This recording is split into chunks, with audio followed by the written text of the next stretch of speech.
হাত তুলে দাঁড়াও। গ্রেপ্তার করো একে। নিশ্চিত এই নিহত ব্যক্তির হত্যাকারী। একে খলিফার কাছে নিয়ে চলো বিচারের জন্য। লাশ লাশ, এদিকে খুন হয়েছে। ফাঁসি দেয়া হোক একে, ফাঁসি দেয়া হোক একে। ফাঁসি চাই, ফাঁসি চাই। ফাঁসি দাও, ফাঁসি দাও, ফাঁসি দাও, ফাঁসি ফাঁসি দাও। চাই, ফাঁসি ফাঁসি চাই, দাও, ফাঁসি দাও। হত্যার শাস্তি, হত্যা চাই। ফাঁসি চাই, ফাঁসি চাই। দেখো 2 হাত কেমন রক্তে রঞ্জিত হয়ে আছে।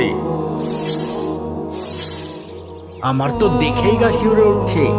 না জানি কত কষ্ট দিয়েছে লোকটাকে। আরে আমরা তো আলী ভাইকে ভালো মানুষ হিসেবে জানতাম, সর্বদা সত্যের জয়গান গাই। আজ তার কি হলো?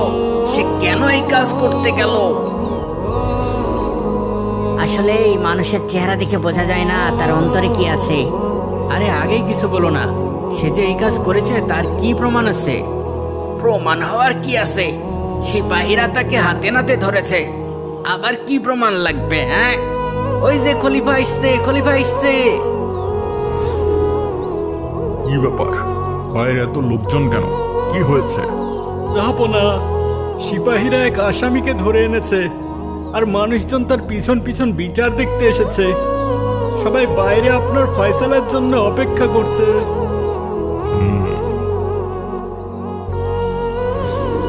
ওই যে খলিফা আসছে। ফাঁসি চাই, ফাঁসি চাই। ফাঁসি চাই, ফাঁসি চাই, চাই। সবাই শান্ত হন, সবাই শান্ত হন। ফাঁসি চাই। এই যুবক সেই আসামি? জি জাহাপনা। পা দুটো কেমন কাঁপছে, চেহারা পাংশুবর্ণ হয়ে গেছে। নিশ্চয় অনেক ভয় পেয়েছে। কি অপরাধ করেছে সে? খুন করেছে জাহাপনা। খুন করেছে? জি জাহাপনা। রক্তাক্ত লাশের পাশে ছুরিসহ হাতে নাতে ধরা পড়েছে। তারপরই সিপাহীরা তাকে বিচারের জন্য আপনার কাছে নিয়ে এসেছে। ফাঁসি চাই, ফাঁসি চাই। ফাঁসি চাই, ফাঁসি চাই, ফাঁসি চাই, ফাঁসি চাই, হত্যা চাই। ফাঁসি চাই, ফাঁসি চাই, হত্যার শাস্তি, হত্যা চাই। ফাঁসি দাও, ফাঁসি ফাঁসি দাও। দাও, ফাঁসি দাও। ফাঁসি চাই, ফাঁসি ফাঁসি চাই। চাই, ফাঁসি চাই। ফাঁসি চাই, ফাঁসি চাই। ফাঁসি চাই, ফাঁসি চাই। আপনারা শান্ত হন। এখনই এই অপরাধীর বিচার করা হবে। যদি সে সত্যি হত্যাকারী হয় তবে অবশ্যই তাকে কিসাসের ফয়সালা শোনানো হবে। হত্যার শাস্তি হত্যা, তার উপরও কার্যকর করা হবে। আল্লাহু আকবার, আল্লাহু আকবার, আল্লাহু আকবার, আল্লাহু আকবার, আল্লাহু আকবার, আল্লাহু আকবার, আল্লাহু আকবার। সেনাপতি, জি জাহাপনা। আপনি পুরো ঘটনা প্রথম থেকে বিস্তারিত খুলে বলুন। জি জাহাপনা। আমরা আজও প্রতিদিনকার মতো টহল দিচ্ছিলাম। ভোরবেলাতে যথারীতি রাস্তাঘাট ফাঁকাই ছিল। হঠাৎ আমাদের কানে একটা চিৎকার ভেসে আসে। আমরা প্রথমে বুঝতে পারিনি কিসের শব্দ হলো। কেমন মানুষের চিৎকারের মতো মনে হলো না? হ্যাঁ, খুব কাছে মনে হলো শব্দটা। চলো তো দেখি। তাড়াতাড়ি আমরা সেই শব্দ লক্ষ্য করে রওনা হই। আর একটু দূর যেতেই দেখি এই যুবক রক্তমাখা ছুরি হাতে দাঁড়িয়ে আছে, আর নিচে পড়ে আছে এক নিহত ব্যক্তির নিথর রক্তাক্ত দেহ। আশপাশে আর কেউ নেই। আমাদের বুঝতে বাকি থাকলো না যে এই ব্যক্তি নিহত ব্যক্তির হত্যাকারী। সাবধান, হাত তুলে দাঁড়াও। গ্রেপ্তার করো একে। নিশ্চিত এই নিহত ব্যক্তির হত্যাকারী। একে খলিফার কাছে নিয়ে চলো বিচারের জন্য। এই খুন হয়েছে, খুন হয়েছে। লাশ লাশ, এদিকে খুন হয়েছে। তারপর আমরা সরাসরি তাকে আপনার দরবারে বিচারের জন্য নিয়ে এসেছি হুজুর। এখন আপনি এর বিচার করুন মহামান্য খলিফা। হে যুবক, তোমার বিরুদ্ধে যে অভিযোগ করা হয়েছে তা কি সত্য? তুমি কি এই নিহত ব্যক্তিকে হত্যা করেছ? হ্যাঁ, আমি এই ব্যক্তিকে হত্যা করেছি। কেন হত্যা করেছ? কিভাবে হত্যা করেছ? তুমি চুপ করে থাকলে তোমার আত্মসমর্থনের সুযোগ হারাবে। আদালত তোমাকে সরাসরি অপরাধী হিসেবে গণ্য করবে। মহামান্য খলিফা, সে শুরু থেকেই কোনো এক অজ্ঞাত কারণে সম্পূর্ণ নীরবতা পালন করছে। হয়তো কোনো পুরনো শত্রুতা থাকতে পারে। যেহেতু আসামিকে হত্যা করার পর সম্পূর্ণ হাতে নাতে ধরা হয়েছে, যেহেতু আসামি তার আত্মপক্ষ সমর্থন করেনি এবং নিজ মুখে হত্যার কথা স্বীকার করে নিয়েছে, তাই তার অভিযোগ প্রমাণ করতে আলাদা করে কোনো তথ্য প্রমাণের দরকার নেই। সে কেন হত্যা করেছে বা কিভাবে হত্যা করেছে তা না জেনেও তার ব্যাপারে শরীয়তের ফয়সালা জানানো যাবে। যেহেতু কেসাসের বিধান হলো হত্যার শাস্তি হত্যা, তাই খুনের অপরাধে এই যুবককে কতল করার আদেশ দেওয়া হলো। তাকে আসরের ওয়াক্ত পর্যন্ত বন্দী রাখা হবে এবং নামাজের পর সকল মানুষের সামনে তাকে ফাঁসিতে ঝোলানো হবে। আল্লাহু আকবার, আল্লাহু আকবার। আল্লাহু আকবার, আল্লাহু আকবার, আল্লাহু আকবার, আল্লাহু আকবার।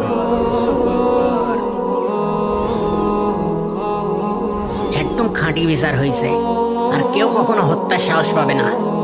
যেভাবে আলী ভাই কাজ ছিল তাতে তাকে কোনোভাবেও খুনি মনে হয়নি, কিন্তু তার হাতে যে রক্ত আর রক্তমাখা ছুরি ছিল তা তো আর মিথ্যা না। হাতে নাতে ধরেছে তাকে, হ্যাঁ, আর স্বীকারও তো করেছে। শুধু কিসের জন্য খুন করিল সেটা জানতে পারলে ভালো হয়তো। কিন্তু সে তো মুখে একদম কুলুপে দিছে। হায় রে মানুষ, কি এমন লাভের জন্য খুনটা করলি? দুনিয়াও হারালি, আখিরাতও হারালি। ওই যে আলী ভাইকে নিয়ে আসছি, এখনই ফাঁসি দেওয়া হবে। আসামিকে ফাঁসির কাষ্ঠে উঠাও, এখনই তার ফাঁসি কার্যকর করা হবে। জি জাহাপনা, চলো উপরে ওঠো। থামেন জাহাপনা, থামেন। হ্যাঁ? জাহাপনা থামেন, থামেন জাহাপনা। এই যুবককে ফাঁসি দেবেন না, সেই নিহত ব্যক্তির হত্যাকারী নয়। হ্যাঁ? হ্যাঁ? কে তুমি? কি বলছো এসব? হে খলিফা, এই যুবক সম্পূর্ণ নির্দোষ, তার কোনো অপরাধ নেই। সকল অপরাধ আমার। এই নৃশংস হত্যাকাণ্ডের জন্য দায়ী আমি হচ্ছি প্রকৃত আসামি, আমি তার হত্যাকারী। হ্যাঁ? এই লোক কি বলে এইসব? তাহলে আলী ভাই খুনি না? তাহলে যে একটু আগে স্বীকার করলো। ইয়া আল্লাহ, এসব কি হচ্ছে কিছুই তো বুঝতে পারছি না। আমরা সবাই দিবা স্বপ্ন দেখছি না তো? আল্লাহু আকবার, আল্লাহু আকবার। আল্লাহু আকবার, আল্লাহু আকবার। কি বলছো এসব? তুমি কি বুঝে বলছো? এই হত্যার দায় নিজের ঘাড়ে নিতে যাচ্ছ। এর ফলে তোমাকে এই যুবকের স্থলে ফাঁসির শাস্তি পেতে হবে। হ্যাঁ, আমি জেনে বুঝেই বলছি মহামান্য খলিফা, আমি প্রকৃত খুনি আর এই ব্যক্তি নির্দোষ। হে ব্যক্তি, তোমার দাবিতে আমরা সবাই আশ্চর্য হয়ে গেলাম। তুমি এবার আসল ঘটনাটা খুলে বলো দেখি। বলছি মহামান্য খলিফা, বলছি। আমার নাম মিজানুর রহমান। আমি এক নিঃস্ব, অসহায়, নিতান্ত গরিব একজন মানুষ। গত 2 দিন যাবৎ আমি ক্ষুধার যন্ত্রণা সহ্য করছি। আমার কাছে সামান্য অর্থও ছিল না যা দিয়ে ক্ষুধা নিবারণ করব। ক্ষুধার কষ্টে আর থাকতে না পেরে ভোরবেলাতেই ঘরের বাইরে বের হয়ে আসি। খাবার নেই, খাবার পাওয়ার কোনো সম্ভাবনাও নেই। এমন সময় দেখি একটি কেতাদুরস্ত লোক এদিকেই হেঁটে আসছে। চকচকে সুন্দর পোশাক পরিচ্ছদ পরিহিত এক লোক। তখনই আমার মাথায় শয়তানি বুদ্ধি আসে। শয়তান আমাকে প্ররোচনা দেয়, লোকটার পোশাক আশাক দেখে মনে হচ্ছে বড় কোনো ব্যবসায়ী হবে। তার সঙ্গে অবশ্যই মূল্যবান অর্থ সামগ্রীও থাকবে। যদি তুমি এই সুযোগে তাকে হত্যা করতে পারো, তবে সহজেই তার টাকা পয়সাগুলো হাতিয়ে নিতে পারবে। আর এই জায়গাটাও নির্জন, কেউ জানতেও পারবে না হত্যাকারীকে। কি বলেন এইসব? হ্যাঁ, এতে তোমার ক্ষুধার জ্বালা তো মিটবেই, তার উপর ভবিষ্যতেও বেশ কিছুদিন আরাম আয়েসে জীবনযাপন করতে পারবা। না না, আমি এই কাজ করতে পারবো না। তাহলে ক্ষুধার জ্বালায় মরবা। কিন্তু তারপরও, হ্যাঁ, এই লোকটা কোথায় গেল? আর তখনই আমার পেটটা মোচড় দিয়ে উঠল। আমি আর ক্ষুধার যন্ত্রণা সহ্য করতে না পেরে ভালো মন্দের পার্থক্য করার জ্ঞানটুকুও হারিয়ে ফেললাম। শয়তানের প্ররোচনায় আমি হিতাহিত জ্ঞান হারিয়ে ফেললাম আর কোমর থেকে ছুরি বের করে অপেক্ষা করতে লাগলাম। লোকটা কাছে চলে আসতেই আমি আক্রমণ করে বসলাম। এই তো মরে গেছে, নিশ্চয়ই ওর পকেটে থাকবে টাকা পয়সা। তাড়াতাড়ি ওর পকেটে দেখি আর যা পাই তা নিয়ে কেটে পড়ি। সিপাহী? এত সকালে সিপাহী কোথা থেকে এলো? হে আল্লাহ, ধরা পড়ে যাব নাকি? ধরা পড়লে তো নিশ্চিত ফাঁসি। থাকলো টাকা, তাড়াতাড়ি সরে পড়ি। তারপর খুব দ্রুত আমি কাছেই লুকিয়ে পড়ি, যেন সিপাহীরা আমাকে আর খুঁজে না পায়। কিন্তু অবাক হয়ে দেখি সিপাহীরা এই যুবককে রক্তমাখা ছুরি হাতে ধরে নিয়ে আসছে আর লোকজন চিৎকার করছে, এই খুন হয়েছে, খুন হয়েছে, লাশ লাশ, খুন হয়েছে, খুন হয়েছে, লাশ লাশ, খুন হয়েছে, খুন হয়েছে, লাশ লাশ, এই এদিকে খুন খুন হয়েছে, হয়েছে, খুন হয়েছে, এই খুন হয়েছে, খুন হয়েছে। লাশ লাশ, এদিকে খুন হয়েছে। আমিও সুযোগ পেয়ে গেলাম। আমিও মানুষের সাথে চিৎকার করতে করতে আড়াল থেকে বের হয়ে এলাম, লাশ লাশ, খুন হয়েছে, খুন হয়েছে। আর এমন ভাবে তাদের সাথে মিশে গেলাম যে নিহত ব্যক্তির প্রকৃত হত্যাকারী যে আমি, এ কথা বোঝার আর কোনো উপায় থাকলো না। কি ভয়ঙ্কর! একদম লোমহর্ষক ঘটনা। আমার শিরদাঁড়া দিয়ে ঠান্ডা স্রোত নেমে যাচ্ছে। তাহলে তুমি এই কথা এখন বলছো কি কারণে? হে খলিফা, আমি ক্ষুধার তাড়নায় আর শয়তানের প্ররোচনায় হিতাহিত জ্ঞান হারিয়ে ফেলেছিলাম। কিন্তু যখন দেখলাম এই অল্প বয়স্ক সুন্দর যুবককে বিনা অপরাধে কিসাসের ফয়সালা শোনানো হলো, কতল করার আদেশ দেওয়া হলো, তখন আমার চেতনা ফিরে এলো। বিবেকের দংশন বারবার আমার হৃদয়কে ক্ষতবিক্ষত করতে লাগলো। এখন তো আমি দুইজন ব্যক্তির হত্যাকারী হয়ে গেলাম। একজনকে নিজের হাতে খুন করলাম, আর অন্যদিকে অপরাধ স্বীকার না করে এই নিরপরাধ যুবককে ঠান্ডা মাথায় হত্যা করছি। দুনিয়ার শাস্তির তুলনায় তো আখিরাতের শাস্তি অনেক কঠিন। হাসরের ময়দানে আল্লাহ তাআলার সামনে আমি কি জবাব দেব? তার চেয়ে অপরাধ স্বীকার করলে হয়তো দুনিয়ায় শাস্তি পাবো, কিন্তু একই সাথে একজন নিরপরাধ লোকের জীবন তো রক্ষা হবে। এই বিবেচনায় হয়তো আল্লাহ তাআলাও আমাকে ক্ষমা করে দিতে পারে। হ্যাঁ, আমি আমার অপরাধ স্বীকার করব। তাই আমি আপনার দরবারে হাজির হয়ে হত্যার প্রকৃত রহস্য উদ্ঘাটন করে দিলাম। আমিই হচ্ছে আসল হত্যাকারী, আর এই ব্যক্তি সম্পূর্ণ নির্দোষ। তাই তাকে মুক্তি দিয়ে দিন আর আমার বিচার করুন। কিন্তু তুমি তো আমার মনে নতুন প্রশ্ন জাগিয়ে দিলে। কি প্রশ্ন? হে যুবক, এ লোক কি যা বলল তা কি ঠিক? আসলেই কি তুমি এই নিহত ব্যক্তির হত্যাকারী নও? হ্যাঁ মাননীয় খলিফা, তার কথা সম্পূর্ণ সঠিক। আমি প্রকৃত হত্যাকারী নই। তাহলে তুমি মিথ্যার উপর কেন স্বীকারোক্তি দিলে? কেন তুমি হত্যার কথা স্বীকার করলে? জনাব, নিশ্চয়ই এর পিছনেও কারণ আছে। কি সেই কারণ? এক্ষুনি বলো, কৌতূহলে আমার প্রাণবায়ু বের হয়ে যাচ্ছে। হে মহামান্য খলিফা, বলছি। আমার নাম আলী জাবের। আমি এই এলাকায় কিছুদিন যাবৎ কসাইয়ের কাজ করি। প্রতিদিনকার মতো আজও খুব ভোরে একটি ছাগল জবাই করছিলাম। হঠাৎ কাছে কোথাও থেকে একটা আর্তচিৎকার ভেসে আসে। মানুষের চিৎকার মনে হলো। এত ভোরবেলায় কেউ বিপদে পড়লো নাকি? যাই তো দেখি কি হলো। আমি রাস্তার কাছে আসতেই যে দৃশ্য দেখলাম, হে আল্লাহ, এ কি? এ তো এক তরতাজা লাশ। এক্ষুনি কেউ খুন করেছে, রক্তে গড়াগড়ি খাচ্ছে। কে খুন করলো? আশেপাশে তো কাউকে দেখতে পাচ্ছি না।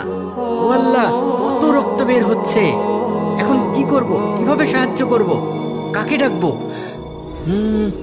সাবধান, হাত তুলে দাঁড়াও। হ্যাঁ, হায় আল্লাহ, এ কোন মুসিবতে পড়লাম? আমার হাতে রক্তমাখা ছুরি, পাশে পড়ে আছে রক্তে রঞ্জিত লাশ। আশেপাশে অন্য কেউ নেই। এবার মনে হয় আমি আর বাঁচতে পারবো না। গ্রেপ্তার করো একে। নিশ্চিত এই নিহত ব্যক্তির হত্যাকারী। একে খলিফার কাছে নিয়ে চলো বিচারের জন্য। লা ইলাহা ইল্লা আনতা সুবহানাকা ইন্নী কুনতু মিনাজ জালিমিন। খুন হইছে, খুন হইছে, লাশ, লাশ, লাশ খুন হয়েছে, লাশ, খুন এদিকে হয়েছে। খুন হয়েছে। আমি বুঝতে পারলাম একমাত্র মহান আল্লাহ তাআলার কুদরত ছাড়া আমার আর বাঁচার কোনো উপায় নেই। আমার কথা একটি শিশু বাচ্চাও বিশ্বাস করবে না। এখন আমি যতই সাফাই গাই না কেন, কেউ তো আমার কথা বিশ্বাস করবে না। বরং সবাই আমাকে মিথ্যাবাদী বলে ধিক্কার দেবে। সবাই বলবে আলী একজন মিথ্যাবাদী। হাতে নাতে ধরা পড়ার পরও অস্বীকার করেছে। একে দ্বিগুণ শাস্তি দিয়ে কতল করা হোক। তাই অন্তত নিজেকে মিথ্যাবাদী হওয়া থেকে বাঁচাতে আমি এই মিথ্যা অভিযোগ স্বীকার করে নিই। আর প্রতিটা মুহূর্ত আল্লাহর সাহায্যের অপেক্ষায় অতিবাহিত করেছি। আমার মনে দৃঢ় বিশ্বাস ছিল, যেহেতু আমি নির্দোষ, আল্লাহ তাআলা ঠিকই যে কোনো উপায়ে আমাকে রক্ষা করবেন। আর যদি দুনিয়ার বিচার থেকে মুক্তি নাও পাই, নিশ্চয়ই পরকালে আল্লাহ তাআলা আমাকে উত্তম প্রতিদান দেবেন ইনশাআল্লাহ। যুবক, তোমার আল্লাহর উপর বিশ্বাস দেখে আমি অবাক হয়ে গেলাম। আমার ঈমান বেড়ে গেল। ওরে বাপরে, কি এক টান টান উত্তেজনাপূর্ণ রহস্যের জট উদ্ঘাটন হলো। আমি তো হাঁপ ছেড়ে বাঁচলাম। তা তো হলো, কিন্তু এখন বিচারের কি হবে? তোমরা দুজনই আল্লাহর উপর ভরসা আর বিশ্বাসের এক অনন্য নজির স্থাপন করেছ। আমি যার পর নাই খুশি হয়েছি, কিন্তু শরীয়তের বিধান এবং বিচার সম্পূর্ণ আলাদা জিনিস। এই বিচারের আবার নতুন করে রায় ঘোষণা হবে। উজিরে আজম, সেনাপতি, ইমাম সাহেব, এদের বিচারের ব্যাপারে আপনাদের কি মত?